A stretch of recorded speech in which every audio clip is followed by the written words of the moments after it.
Hola amigos, bienvenidos a un nuevo capítulo de Reflexión y Acción. El día de hoy vamos a hablar de un libro escrito por Bill Walsh, quien fue uno de los entrenadores de fútbol americano más exitosos de todos los tiempos. El título del libro es The Score Takes Care of Itself, el cual era uno de los dichos típicos del autor, el cual se traduce aproximadamente como el resultado se encarga de sí mismo. ¿A qué se refiere esto? El autor, desde un comienzo, desde las primeras líneas, dice que existe un 80% del resultado final que nosotros podemos controlar. El 20% restante va a estar fuera de nuestro control. Con esto en mente, el autor propone que nosotros busquemos de manera obsesiva cuáles son las acciones que van a aportar a lograr este objetivo y al mismo tiempo aceptar que va a haber un porcentaje significativo que está fuera de nuestro control, dado que el mundo es algo caótico. Esto de ninguna manera significa que el resultado que nosotros obtengamos no es algo que importa. Esta frase enfatiza que si es que ponemos toda nuestra energía en planificar estratégicamente y ejecutar esto con intensidad, podemos dejar de obsesionarnos con el resultado que vamos a obtener y estar tranquilo que el marcador va a ser solo un reflejo de todo lo que hemos hecho. Después de esto, si es que el marcador no fue favorable, esto va a ser una oportunidad para nosotros poder replantearnos el proceso y métodos que estamos teniendo y de esta manera modificarnos nuestras estrategias para que el siguiente resultado sí sea favorable. Bueno, y para los fieles que están con nosotros desde el primer capítulo, recordarán que la premisa del podcast era seguir la lección que recibió el estoico Zenón de hablar con los muertos al leer los libros que ellos nos han dejado. Pero, irónicamente, un amigo me hizo ver que esta historia no hacía sentido para nuestro podcast porque hasta ahora todos los capítulos que hemos visto, los autores han estado vivos. Así que hoy por primera vez sí vamos a hablar con los muertos, ya que Bill Walsh falleció el año 2007. Y coincidentemente, el amigo que me hizo ver esto justamente tiene el mismo nombre de pila. Así que este capítulo va dedicado a todos los Bill del mundo. Bueno, ¿y quién era este tal Bill Walsh? Como otros personajes que hemos estudiado en episodios anteriores, para mí es un ejemplo a seguir y casi un héroe mitológico que le tocó estar inmerso en un contexto moderno. Es increíble cómo en muchas ocasiones el autor va en gran detalle hablando de uno de los eventos más terribles de su vida y de inmediato la sigue diciendo, y esta fue la lección que aprendí de esto. Entonces, esto creo que lleva a tierra el típico consejo esotérico de que todas las cosas pasan por algo, donde además de manejar el dolor o el trauma que pueden generar eventos traumáticos, al mismo tiempo, cuando ya ha pasado suficiente tiempo, entramos a mirar hacia atrás e intentamos extraer las lecciones de estos eventos que muchas veces tienen mucho para enseñarnos. En algún punto del libro, el autor menciona que, dado sus triunfos en el mundo del fútbol americano, le dieron el apodo de El Genio. Y esto, a pesar de que se sintió bien en su minuto, le trajo muchos problemas porque cada vez que fallaba, este sobrenombre se ocupaba de manera irónica. Él menciona que si lo hubieran apodado el profesor, esto realmente hubiera estado alineado con lo que le apasionaba a él, que era enseñar. Cada una de las secciones del libro comienza con un prólogo escrito por alguien que estuvo cerca de él. En cada una de estas podemos ver el increíble impacto que tuvo en otras personas, donde acá es donde realmente tomamos el peso de lo grande que fue. No fueron sus logros personales, no fue el solo hecho de haber transformado un equipo que tenía el peor récord de la temporada en pasar a ser campeón indiscutido. Toma lo que dice uno de sus jugadores de su defensa, citando: Bill Walsh tiene la capacidad de cambiar la forma de pensar de la gente, no solo cómo realizamos una tarea, sino cómo pensamos y sentíamos acerca de quiénes éramos nosotros mismos. Al principio, cuando éramos tan malos como lo fuimos, nadie pensaba en un Super Bowl. Nuestro objetivo en la vida era simplemente ser lo suficientemente bueno. El objetivo de Bill en la vida era convencernos que podíamos ser geniales, y lo logró. Por eso fue tan gran líder. Esta grandeza se tradujo en el impacto que generó en otras personas, llevándolo a triunfos Increíble. En palabras de Joe Montana, el mejor mariscal de campo de la historia, ese lugar sobre el cual sueñas, pero no sabes cómo llegar, Bill Walsh me enseñó cómo alcanzarlo. El libro comienza cuando Bill Walsh toma a los 49ers de San Francisco, quienes habían perdido 14 de los 16 partidos que habían jugado el año anterior. Bill Walsh describe el equipo en este momento como desmoralizado, caótico y casi amotinado. Durante todo este primer año, él nunca habló de logros concretos que quería lograr. No habló de llegar a los playoffs, ni siquiera habló de tener como objetivo ganar los partidos. Entonces nos preguntamos cuál fue su planteamiento. El autor dice que su directiva principal era implementar en toda la organización lo que él llama en inglés Standard of Performance, o en español, un estándar de desempeño. Esto, según su definición, consistía en, comillas, un estándar y plan exhaustivo para lograr implementar un nivel de competencia. ¿Cómo se veía concretamente este estándar? Este se tradujo en establecer normas sobre las acciones y actitudes para cada uno de los miembros de la organización, desde el mariscal de campo hasta quien contestaba los teléfonos en la recepción. Dentro de algunos ejemplos, el autor lista esfuerzo mental y físico al máximo en todo lo que uno hacía. Mantras como camisa adentro, actitud positiva y no están permitidas las sudaderas en el comedor. Gracias a este planteamiento, en poco tiempo, los estándares que se fijaron para ellos mismos transformaron a la organización completa de los 49ers de una que se describía como tóxica a una organización de primera categoría. Lo interesante es que la primera temporada de este entrenador, ellos lograron en papel el mismo resultado que el año anterior. Ellos perdieron 14 de 16 partidos. Sin embargo, acá es donde se ve el verdadero valor de forjar estos estándares.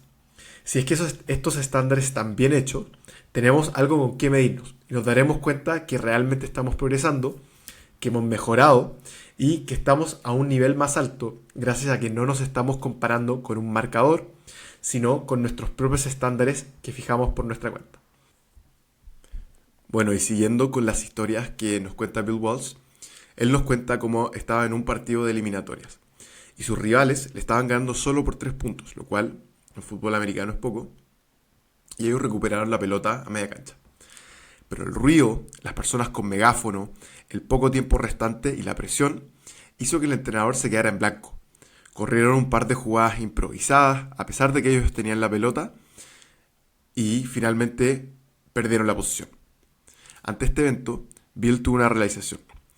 Era casi imposible tomar decisiones rápida y correctamente en la convulsión emocional y mental que se genera en los partidos, nos dice él. Desde este entonces, el entrenador, antes de cada partido, comienza a visualizar qué podría pasar, planteándose las situaciones más extremas que se puedan imaginar. ¿Qué jugada hago si quedan 10 segundos, está lloviendo, pero estoy a 10 yardas de la zona de touchdown? Esto se tradujo en un guión de partido, el cual el coach podía recaer en todos estos momentos de presión extrema, sabiendo que la planificación estratégica ya se había hecho de antemano. Bueno, esto me recordó a un evento un poco vergonzoso. Yo estaba en mi primer año de universidad y me tenía que jugar la vida en el examen de química de fin de semestre. No se veía terrible en papel, siendo que tenía que lograr solo un 25% de los puntos, pero la verdad yo no sabía nada de química. Bueno, y considerando que la prueba era a las 9 de la mañana, mi decisión fue despertarme a las 6 de la mañana a ver videos motivacionales, no me pregunten por qué. Entonces yo llegué a la prueba repitiendo todas estas frases que había estado escuchando, listo para salir a jugar un partido de fútbol americano, a chocar con alguien, pero claramente no estaba preparado para hacer los cálculos de reacciones de óxido-reducción que me iban a pedir. Entonces, a pesar de solo necesitar un 25%, me fue pésimo y saqué un 18%. Y después de esto hice lo que tuve que haber hecho en un principio, que fue estudiar el contenido que no había enterado en todo el semestre. Y con este conocimiento fui a recorregir pruebas anteriores, pudiendo estar así preparado para una mayor gama de escenarios. Bueno, y avanzando con el libro, uno de los capítulos más impactantes viene cuando Bill Walsh ya está en su segundo año, por lo que ya se esperaban resultados positivos, pero ya era un pésimo historial de 7 partidos perdidos al hilo. El coach sabe que se juega la vida en el partido con los Miami Dolphins, que es liderado por un coach que se llama, no estoy inventando este nombre, Don Shula. Sabe que si pierde, es muy probable que termine su contrato. Pasan a jugar el partido y sufridamente pierden a último minuto. Llega a decir que el dolor que sintió ese día aún lo persigue al momento de escribir el libro. Lo escribe de esta manera. Me quedé solo en la banca, era un capullo de dolor, emocionalmente destrozado, preguntándome si tenía la fuerza para siquiera regresar a nuestro camarín. A menos que hayas experimentado este tipo de choque emocional y el sombrío paisaje interior que crea, es difícil comprender el impacto. El recuerdo nunca te abandona y actúa como una fuerza tanto positiva como negativa, impulsándote a trabajar cada vez más duro y al mismo tiempo creando en tu interior el miedo de que pueda volver a suceder. Acá es increíble leer la pasión en cada una de sus palabras, siendo que el libro se publica 30 años después del evento. Es increíble leer cómo se abre y se muestra con una extrema vulnerabilidad. Las horas después del partido las describe de la siguiente manera. A pesar de que los entrenadores no debiesen llorar, el cual es un cliché del mundo del deporte, me fui en la primera fila del vuelo de vuelta a San Francisco, descompuesto y llorando en la oscuridad. No es solo el terror de que lo fueran a sacar de su puesto, pero sobre todo tenía sobre sí mismo la devastadora idea de que no tenía las capacidades para ser un head coach de la NFL. Pero acá es cuando me enteré que Bill Walsh no era un ser humano, sino que está hecho exclusivamente de titanio internamente por su altísima dureza, cuando dice todo lo que había soñado profesionalmente durante un cuarto de siglo estaba en peligro vital. Tan solo 18 meses después de haber comenzado mi posición. Sin embargo, algo más estaba sucediendo dentro de mí. Una voz proveniente de un lugar más profundo que las emociones. Algo que aprendí durante todos los años anteriores. La noción de que tenía que pararme y luchar. O si no, todo iba a terminar.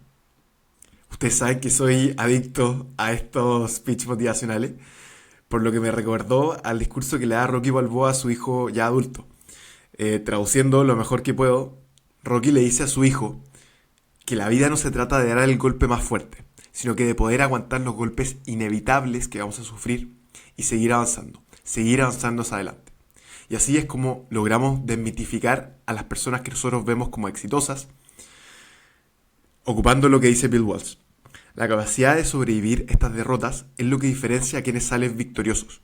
He observado que si las personas que prevalecen en un entorno altamente competitivo tienen algo en común, además del éxito, es el fracaso y su capacidad para superarlo. Paradójicamente, cuando logramos levantarnos después de este revés y seguimos avanzando, va a ser lo que nos lleve al estado físico y mental que siempre hemos estado buscando.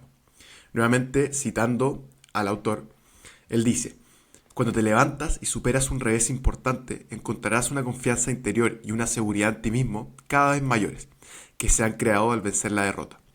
Absorber y superar este tipo de castigo genera una dureza sobria y férrea, que resulta en un sentido endurecido de independencia y una creencia personal de que puedes enfrentar cualquier cosa, sobrevivir y ganar. El competidor que no se va, que no se queda en el piso, tiene una de las ventajas competitivas más grandes de todas. Cuando sucede lo peor, como me pasó a mí, me ayudó a estar al tanto de lo que se necesitaba para ser como este tipo de competidor. No darme por vencido, levantarme y luchar. Acá fue inevitable acordarme del capítulo 3, donde hablamos de los tripulantes del bote que casi son dados vuelta por la gran ola en el mar Ártico, a pocos kilómetros de su destino, ya estando muy cerca de llegar. Pero cuando logran superar esta ola, el autor dice: suficientemente provocado, no existe ningún ser que no va a reaccionar y pelear, sin importar sus chances. Así se sentían ahora. Estaban poseídos por una determinación iracunda para llevar a cabo el viaje, sin importar qué. Todos sentían que se lo habían ganado. Habían absorbido cada golpe que el pasaje de Drake les había dado y ahora merecían vencer. Y con esto logro darme cuenta que así es como realmente desarrollo esta confianza en mí mismo. Esto se va a lograr si es que puedo mirar hacia atrás y veo las ocasiones en que vencí situaciones que parecían imposibles. Y así es como yo, mirando hacia el futuro, voy a poder confiar en que siempre voy a estar a la altura de cualquier sea el desafío que surja. Y esto se reflejó en el futuro de Bill Walsh. Sin saberlo, el haber llorado en la oscuridad durante este vuelo entero fue el punto más bajo de toda su carrera. Y el partido contra los Miami Dolphins va a ser un punto crítico, el cual da paso a una racha histórica.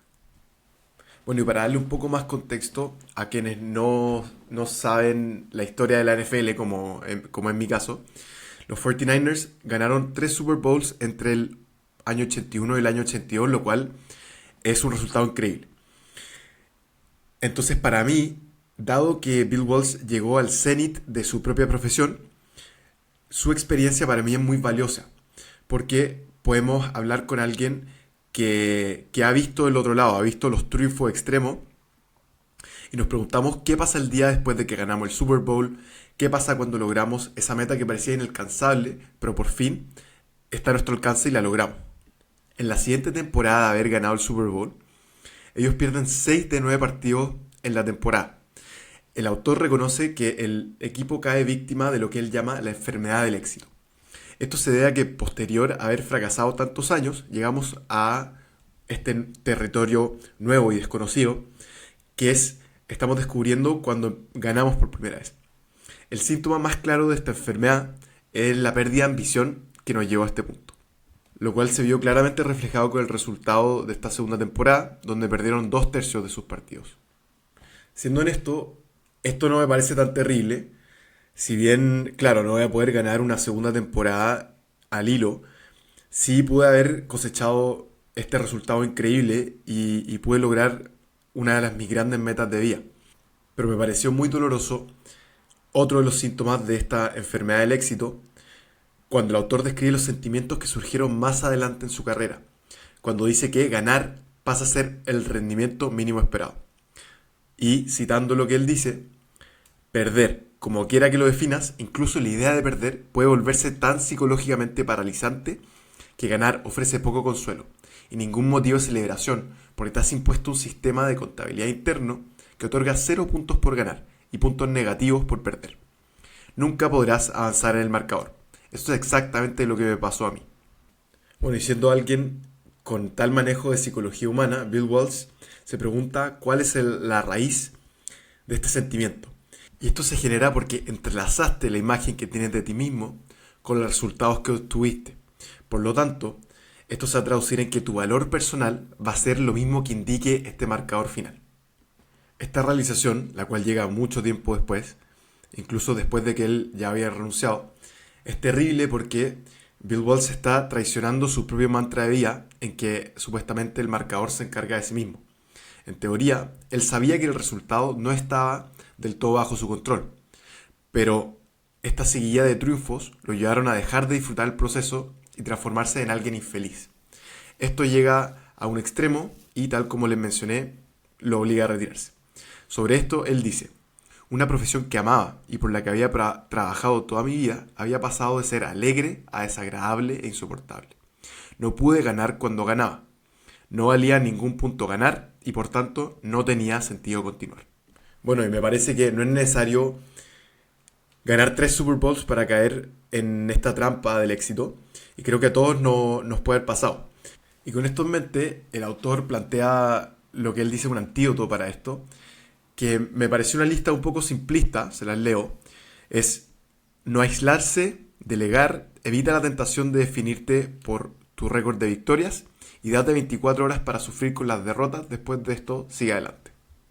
Así que si me permiten complementar esta lista, que a mí me pareció poco descriptiva, los 2 puntos que a mí me han servido para aplacar esto es, por un lado, dedicarse a actividades que sí disfrutamos hacer. Y de esta manera, si es que yo gano, si es que yo soy exitoso, esto va a ser solo un bonus al final del viaje, pero voy a haber disfrutado todo el camino.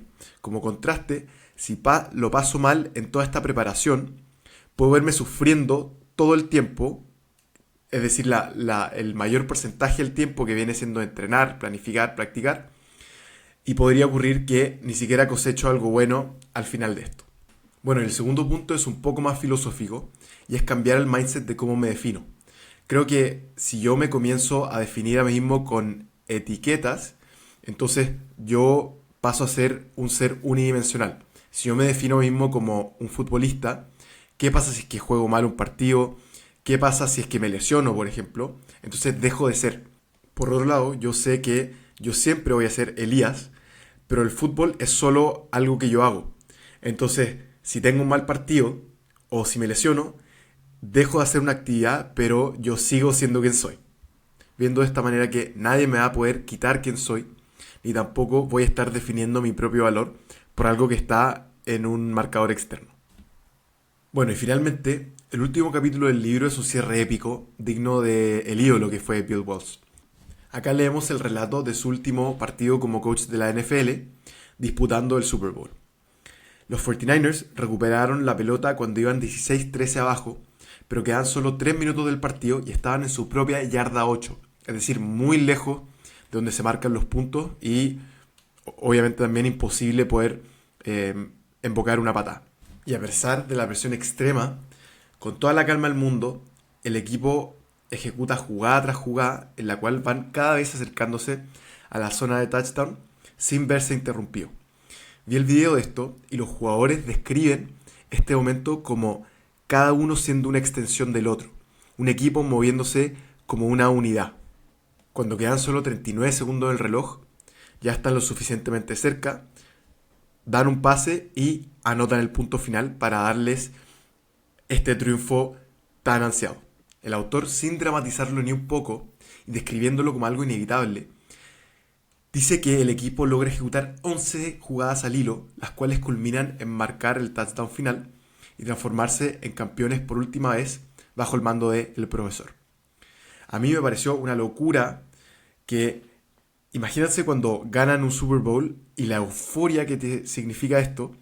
En el video los jugadores se acercan, se sacan el casco y en vez de abrazarlo con la euforia que están sintiendo, le dan la mano mostrando el respeto infinito que cada uno le tenía a este gran coach. Me pareció muy emocionante leer y ver cómo el resultado de todo el esfuerzo que se hizo durante toda una vida culmina en un momento que parece hacerse sin esfuerzo. El autor lo explica de la siguiente manera. Para obtener resultados excelentes y fiables se necesita tiempo. Las pequeñas mejoras que conducen a logros impresionantes no provienen de una semana de trabajo o de un mes de práctica, sino de una serie de meses y años hasta que tu organización sepa lo que está enseñando por dentro y por fuera, y todos sean capaces de ejecutar sus responsabilidades en todos los sentidos, al nivel más alto. Tu equipo, en este caso nosotros mismos, ha absorbido y asimilado no solo la mecánica de su propio estándar de desempeño, sino también las actitudes y creencias que son fundamentales para este.